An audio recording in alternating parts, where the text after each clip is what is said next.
అసలు ఆ మాటలు నీ చెవులో పడాలన్నా పుణ్యం ఉండాల, గురు అనుగ్రహం ఉండాల. పరమేశ్వరుడే పార్వతీదేవికి బాలలోచన భస్మధోళిత శివలింగం వెనుక ఒక్కో సిద్ధ పురుషుడు ఉన్నాడని ఎప్పుడెప్పుడు దర్శించుకుందామా అని అనిపిస్తుంది కదా. ఉజ్జయిని క్షేత్రంలో చాలా మందికి తెలియని మహాకాలవన శివలింగాల గురించి, ఆ శివలింగాలను ఆరాధిస్తే కలిగే ఫలితాల గురించి మనం క్రిందటి వీడియోలో తెలుసుకున్నాం. మహాకాలవన శివలింగాలను దర్శించుకోవటమే కాదు, మహాకాలవనంలోకి అడుగు పెట్టాలన్న ఆ పరమేశ్వరుడి అనుగ్రహము, గురు అనుగ్రహము ఉండాలని రమణానంద మహర్షి వారు చెప్తున్నారు. మహాకాలవన శివలింగాలను దర్శించడం కాదు, అసలు ఆ మాటలు నీ చెవులో పడాలన్నా పుణ్యం ఉండాల, గురు అనుగ్రహం ఉండాల. అందరూ ఆ మాటలు వినలేరు. గురువు అనుగ్రహం ఉండాలా, అప్పుడు నువ్వు వింటావు.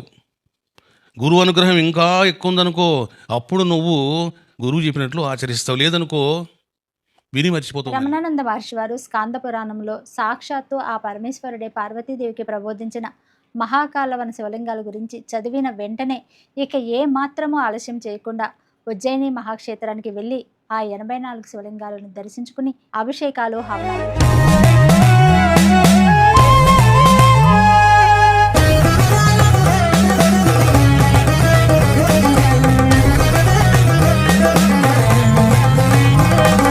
బాలలోచన భస్మధోళిత శంకర హర శంకర బాలలోచన భస్మధూళిత శంకర హర శంకర త్రిలోచనాయ దిగంబరాయ శంకర హర శంకర త్రిలోచనాయ దిగంబరాయ శంకర హర శంకర దేవదేవేశ పార్వతీ రమణ దేవేశ పార్వతీ రమణ కాలభైరవాయ రుద్రదేవాయ భైరవాయ రుద్రదేవ మహాకాలవన శివలింగాల గురించి చదివిన వెంటనే ఎందుకు స్వామివారు మహాకాలవనానికి వెళ్ళారు అంటే, అక్కడ ఉన్న శివలింగాలు మామూలు శివలింగాలు కాదు, ఎంతో మహిమాన్వితమైన శివలింగాలు.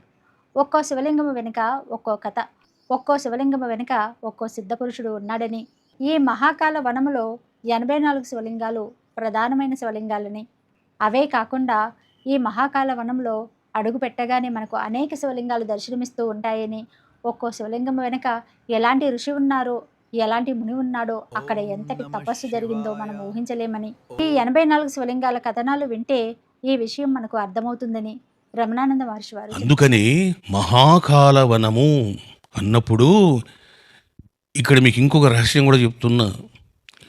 84 శివలింగాలు అనేవి అవి ప్రధానమైనటువంటివి, ఎక్స్పోజ్డ్ శివలింగాలు అంటారు వాటిని, సుప్రసిద్ధమైనవి.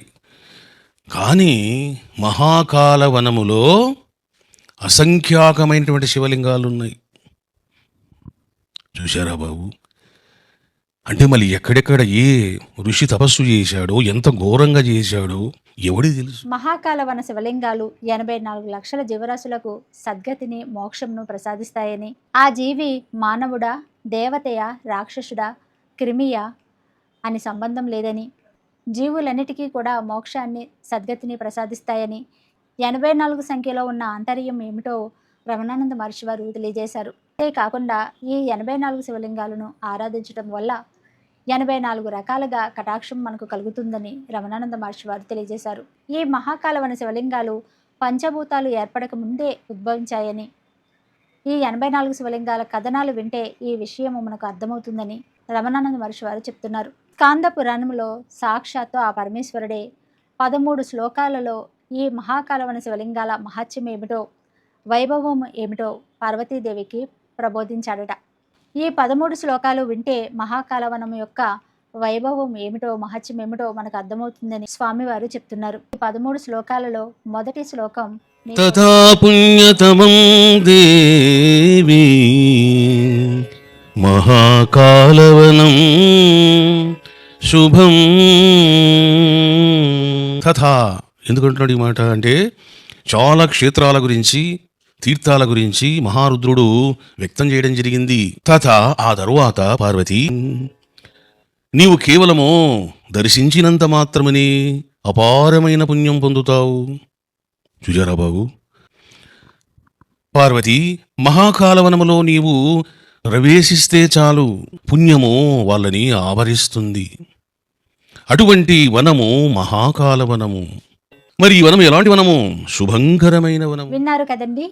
ఒక పూలవనంలోకి మనం అడుగు పెట్టగానే సుగంధాలు మనల్ని ఎలా ఆవరిస్తాయో, మహాకాల వనంలోకి అడుగు పెట్టగానే పుణ్యం మనల్ని అలా ఆవరిస్తుందని పరమేశ్వరుడు పార్వతీదేవికి చెప్పాడట. మన వెనక ఎలాంటి పాపాలు ఉన్నాయో మనకు తెలియదు. మన పాపపుణ్యాల ఆధారంగానే మనకు జన్మను ప్రసాదిస్తాడని, మహాకాల వనములోకి ప్రవేశించగానే మన పాపాలు నశించి పుణ్యం సంప్రాప్తమవుతుందని, అటువంటి మహిమగల శివలింగాలే మహాకాలవన శివలింగాలని, మరి ఈ వనము శుభంకరమైన వనమని, దుఃఖంలో ఉన్నవాడికి దుఃఖం పోతుందని అది శుభమని, దారిద్ర్యంలో ఉన్నవాడికి ధనం సంప్రాప్తమవుతుందని అది శుభమని, అజ్ఞానంతో సతమతమయ్యేవాడికి సుజ్ఞానం కలుగుతుందని, మహాకాల వనాన్ని దర్శించుకుంటే అటువంటి శుభాలను ఈ శివలింగాలు మనకు ప్రసాదిస్తాయని సాక్షాత్తు ఆ పరమేశ్వరుడే పార్వతీదేవికి చెప్పాడట. ఇవన్నీ వింటే మీకు కూడా మహాకాలవన శివలింగాలను ఎప్పుడెప్పుడు దర్శించుకుందామా అని అనిపిస్తుంది కదా. మన అందరికీ కూడా మహాకాలవన శివలింగాల దర్శన ప్రాప్తి కలగాలని ఆ పరమేశ్వరుణ్ణి ప్రార్థించుకుందాం. రమణానంద మహర్షి వారు చెప్పిన పూర్తి ప్రవచన వీడియో మీరు చూడాలనుకుంటే ఆ వీడియో లింక్ను డిస్క్రిప్షన్లో ఇస్తున్నాను, చూడండి. మరొక వీడియోతో మళ్ళీ కలుసుకుందాం. ఓం నమః శివాయ.